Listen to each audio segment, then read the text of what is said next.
Since the release of the film Back to the Future, enthusiasts from all over the world dream of inventing the hoverboard of Marty McFly. Today we will talk about the most famous flying devices, from hoverboards, powerful jetpacks, and tricopters, to large personal inventions that you can turn into a superhero for a few moments. Thank you for watching. First of all, there are two machines that remind the hoverboard in its usual form. It's Hendo and Lexus hoverboards. The old school, hovering board by Hendo.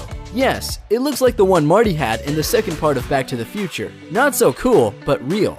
But for the next couple of decades, you can forget about the opportunity to get to the office on such a board. This hoverboard is only able to fly on an aluminum or copper surface. It's basically uncontrollable and emits a loud piercing sound, which makes this invention almost pointless. The next project was Lexus Hoverboard Project that was started with the participation of scientists specializing in magnetic levitation.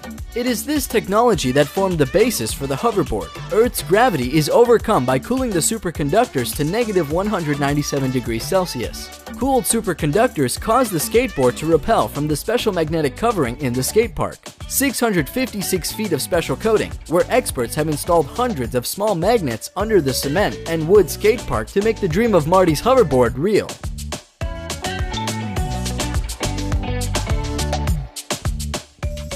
Now, we turn to the list of real jetpacks. And the first among all is Jetpack Aviation's JB9, that bills itself as the world's only jetpack. The device can carry a total of 10 gallons of kerosene and uses small-scale airplane engines mounted to each side that provides upward thrust.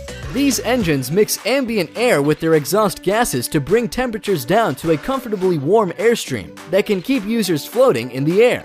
David Mayman, the Australian inventor of JB9, debuted his device by flying it over the Hudson River and around the iconic New York landmark. On the left hand, I've got a twist grip controlling yaw, says Mayman. If I turn my hand to the left, I spin to the left. You'll see some little yaw vanes at the bottom of each engine, a little cup that tilts backward and forward. To go forward or backwards, which requires pitch, effectively what I'm doing is pushing both handles down. That'll make me go forward. With JB9, you can take off and land from absolutely vertical.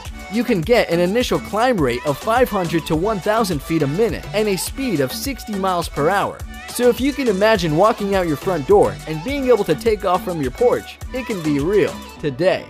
But pilot David Mayman and creator Nelson Taylor went further. In 2016, he presented the new jetpack JB10. David Mayman, the Australian pilot of the JB9, debuted his new JB10 by flying it over the Principality of Monaco. Powered with two engines that produce more than 1,000 horsepower, the new device can gain the horizontal speed of up to 120 miles per hour. JB10 can stay airborne for 15 to 20 minutes and reach altitudes of over 10,000 feet. Unbelievable for a device of the future. Unsurprisingly, all this gyroscopically balanced truck-sized vector thruster technology isn't cheap. Jetpack Aviation plans to start selling the JB10 in 2019, but to get your hands on one, you'll need to shell out about $250,000. Amazing real-life Iron Man suit that actually flies. Meet Richard M. Browning, the ex-soldier who's created an amazing working jetpack. What's it like to fly in a real-life Iron Man suit? According to the inventor of this incredible working prototype, it's like riding a bicycle in 3 dimensions. 38-year-old Browning has developed the suit in his garage in Salisbury over the past 10 months. Propulsion comes from 6 miniature jet engines, similar to those used in jet-powered model airplanes, which are mounted on the arms and the lower back. The suit can fly in most locations, Richard says. Despite being capable of flying at several hundred miles per hour and at thousands of feet, Browning is currently exercising a bit of restraint. Besides, flying like Tony Stark is not as simple as just strapping yourself in and jetting off. The suit requires an enormous amount of physical effort to control. Even for Browning, a dedicated triathlete, in order to fly, he must follow a strenuous workout regime. In a typical week's training, he cycles over 150 kilometers. He also runs 40 kilometers every Saturday morning, so it's really hard to be an Ironman. Jetpack by Ives Rossi. Ives, otherwise referred to as Jetman, is known to the world thanks to his flight on the reactive knapsack wing of his own invention. On May 7, 2011, Rossi reportedly flew over the Grand Canyon in Arizona. In October 2015, Ives and Vince Refn, wearing jetpacks, deployed from a helicopter flying at 5,500 feet and flew in a choreographed demonstration with an Emirates Airbus A380, cruising at an altitude of 4,000 feet over Dubai, reaching the top speed of the 304 kilometers per hour, about 189 breathtaking miles per hour. For landing, he uses a parachute. Ives Rossi made many flights on his wings, including flying over the English Channel, over the Swiss Alps in the ranks with 2 Swiss Air Force fighters. Unbelievable jet man. Flyboard Air, a new word in the world of jetpacks and hoverboards. Frenchman Frankie Zapata is well known as the inventor of the completely new extreme sport, flyboard. Yes, Frankie Zapata invented and patented these unusual flying things on water thrust. The new flying board is devoid of all connection with the earth. No more hoses, no water, no hydrocycles. Only you and the flyboard with its built-in powerful turbine at the bottom. It is stored on the pilot's back in a special tank. To control the board, you use a remote, and if you were lucky enough to own the first model, you can use the first remote as well. The flyboard is capable of lifting a person to 9,800 feet in height, and the flight time doesn't exceed 10 minutes with a full tank. The maximum flight speed is about 93 miles per hour, but no one has tested it yet. During the first flight test of his brainchild, Frankie decided to play it safe, so he only rose 98 feet above the surface of water, developing a top speed of 34 miles per hour. The Scorpion 3, a single-seat electric-powered hoverbike by a Russian company that builds drones. Footage uploaded to YouTube of the inaugural flight is on track to break 1 million views. It shows a tester wearing a motorcycle helmet to guide the hoverboard through the air inside a factory. Though, don't expect a motorcycle's license or even a pilot's license to authorize you to ride one of these things. The only thing that would, in my opinion, is a willingness to have your legs amputated in the name of extreme sports. Flyke, personal tricopter of the future. The project started in the summer of 2014 at an applied research institute in the country. It is a coaxial Y6 layout tricopter, which means that the lift is generated by 6 rotors, grouped in counter-rotating pairs of 3 axes that are positioned uniformly around a circle. On the manned flight, the Flyke concept demonstrator had a takeoff weight of 210 kilograms, and this video shows how Flyke will look like in the near future.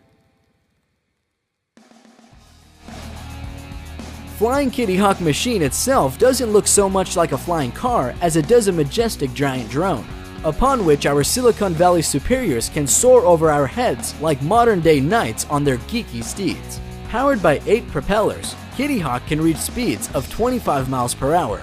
The flyer weighs only 220 pounds, which means you won't need a license to fly it, and it's legal to operate in the United States, so long as you fly it over water in uncongested areas. Des Molnar hates traffic, so he's built a flying machine. The G2 is constructed using a steel and carbon fiber frame paired with a stock Suzuki GSX R600 motorcycle engine and a carbon steel propeller.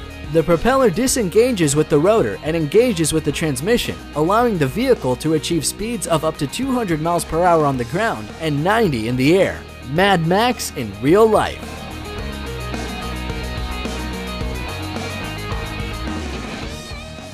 Arca board. Inspired by the same film, developers constantly propose new ways of construction flying gadgets. Unlike its predecessors, the Arca board is able to soar above any unruffled surface. Actually, it has a weird appearance. Arca board looks like a concrete slab. Arca Corporation deals with development and production of space rockets, so the basis for creating flying board is the energy created by the motors.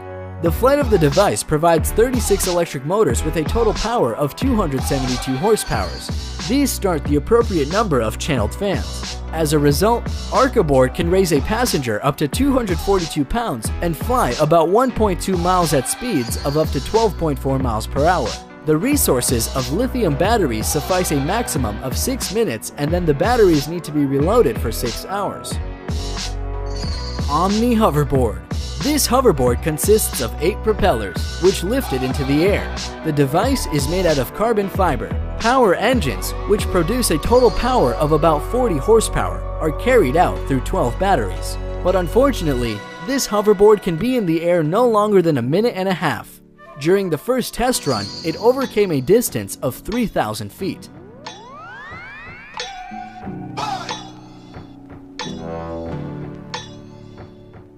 Flying Bike by Colin Furze. A levitating bike that does not fly as low as some previous models, but this design is worth the attention.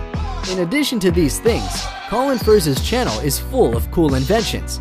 You'll find the link to his channel in the description.